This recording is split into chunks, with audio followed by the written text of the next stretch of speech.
Hello, I'm Dr. John Cruz. I'm the author of Recognizing Adult ADHD, What Donald Trump Can Teach Us About Attention Deficit Disorder. And today I'm going to be talking about the importance of siesta time. I think this will be shorter than 20 minutes. If you have questions while I'm talking, please write them down and I will answer them at the end.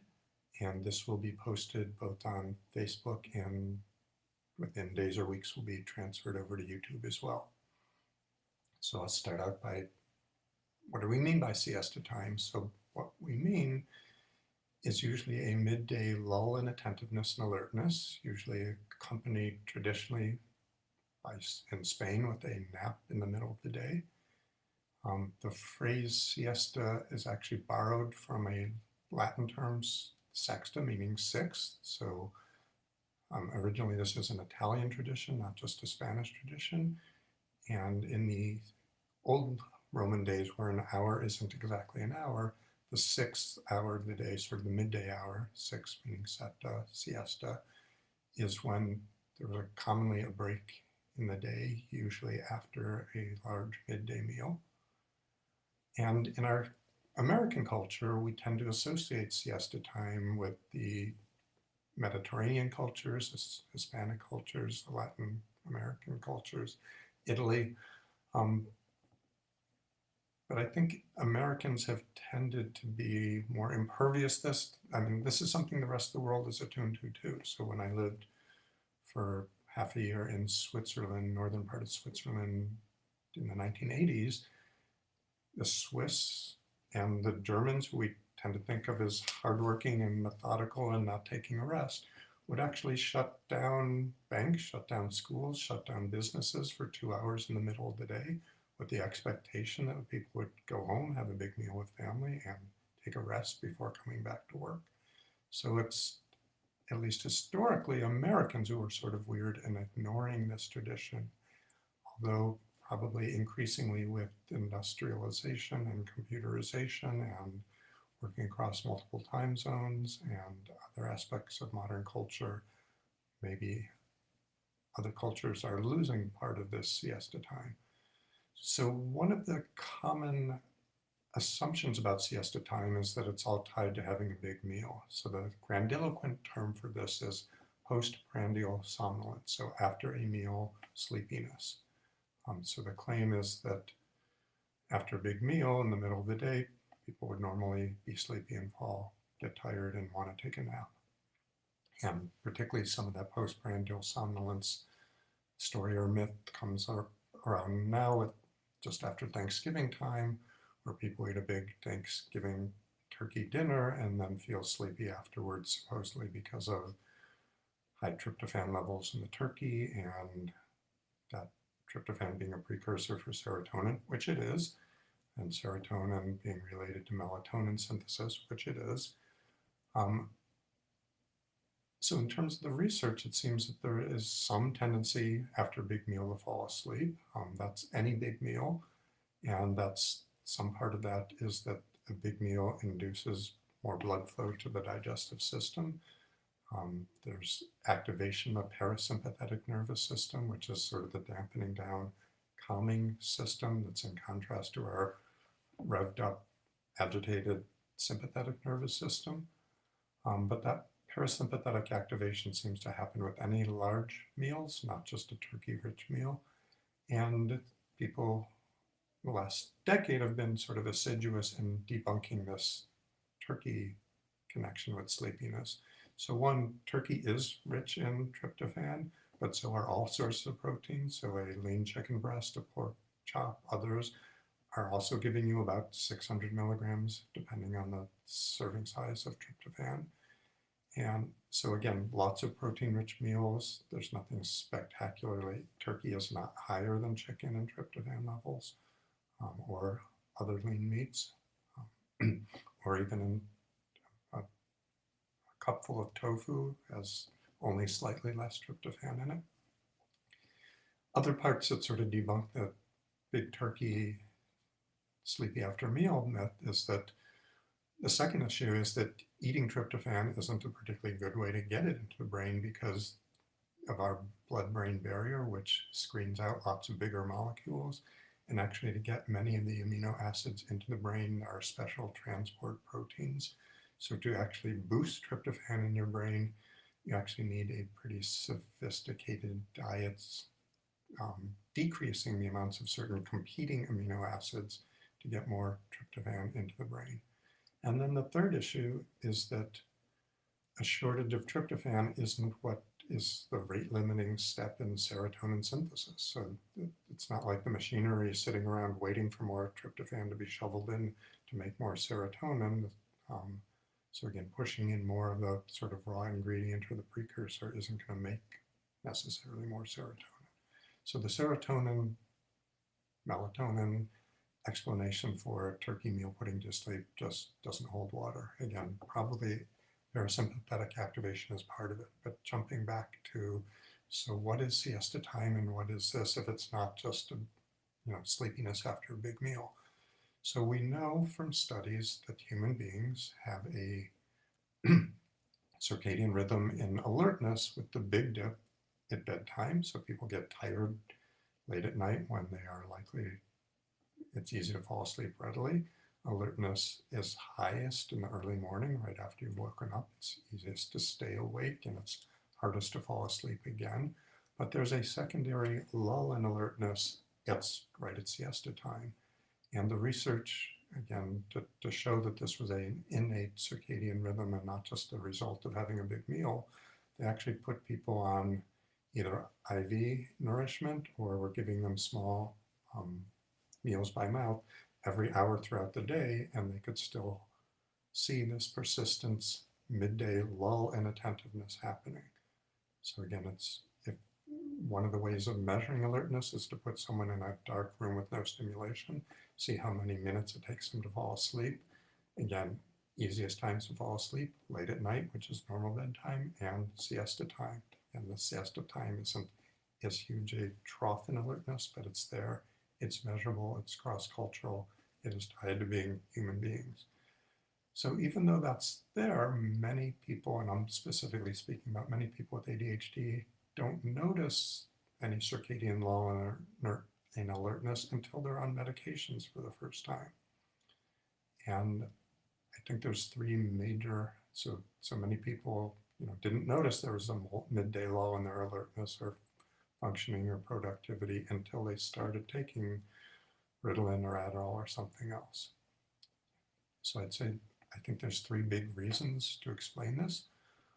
One is that if your ADD is severe enough that you're being sort of scattered and unproductive throughout the day, then you may not notice a time when you're less alert, less productive, less organized in your thoughts. It may be maybe a little lower, but that's not much lower than your baseline.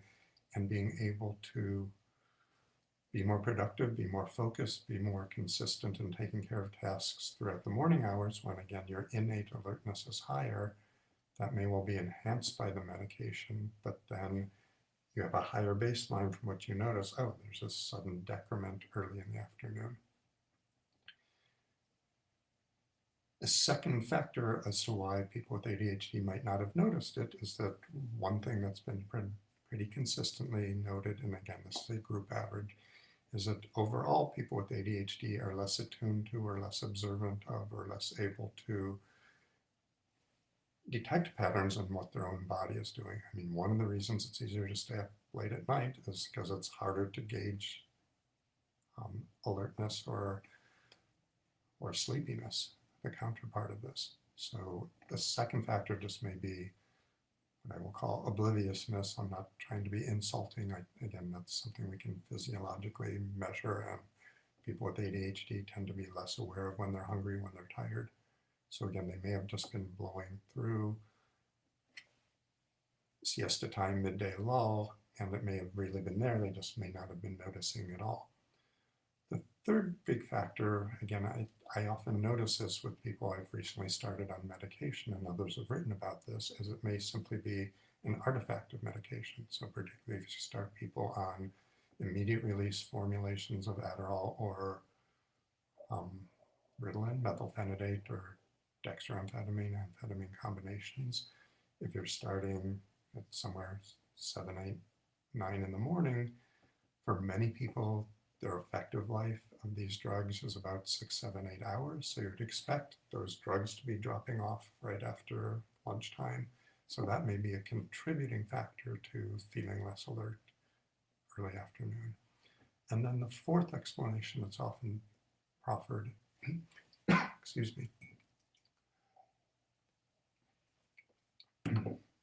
So the fourth explanation is that being on medications may actually help someone with ADHD to be more productive. They may actually be physiologically more tired at siesta time because they've been doing more in their ADHD medicated state than they were doing in their ADHD non-medicated state.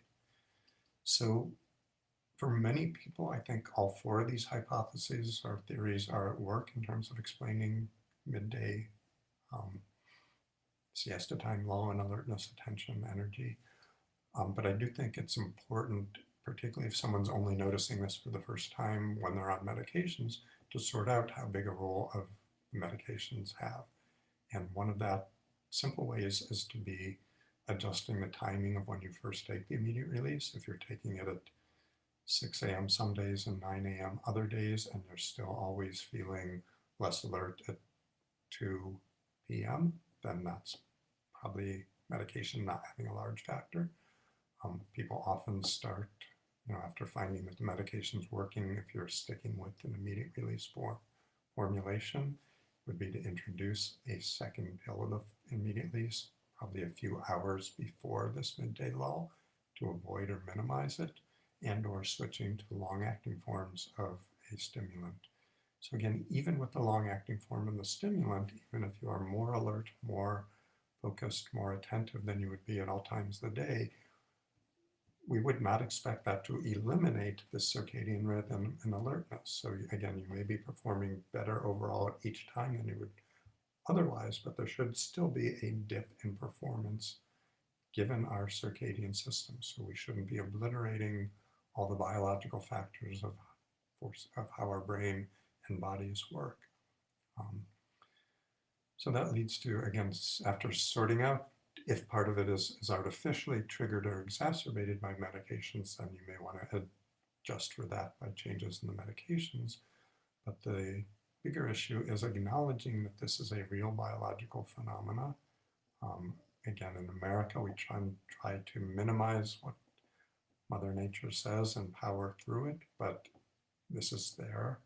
So I think acknowledging it is important, and part of acknowledging it may be changing your work schedule. So one, making sure that highly detailed tasks or extremely boring tasks that either may make you more likely to fall asleep at that time or may have greater implications if you are less alert and miss a detail.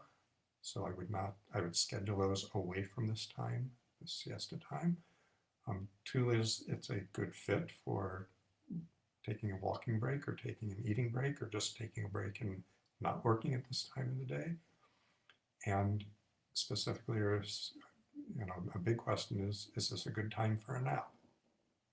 So the big generalization, particularly for people who have trouble sleeping at night or particularly for going to bed at a regular bedtime, and that's a big factor for many people with ADHD, is to minimize daytime napping. That's a overall rule or recommendation, and part of it is there's two big factors determining the likelihood for sleep. Again, one is a circadian rhythm factor, which peaks at nighttime, peaks again a smaller peak at siesta time, but there's a fatigue factor as well.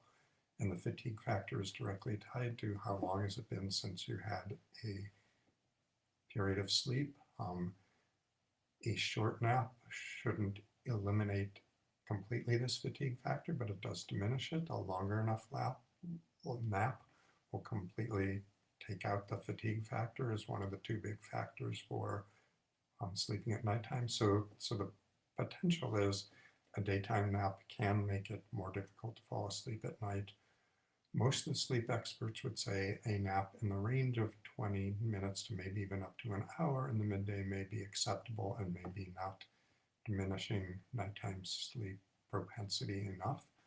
And again, some of this is done by a limited amount of study and research, so nobody has sat and said, let's look at a 20-minute nap versus a 40-minute nap versus a 60-minute nap versus a 2-hour nap versus a 3-hour nap. We've extrapolated from a few data points. So if a nap really works for you, keeping it short on the order of 20 to 60 minutes may help you get through some of this daytime lull and siesta time.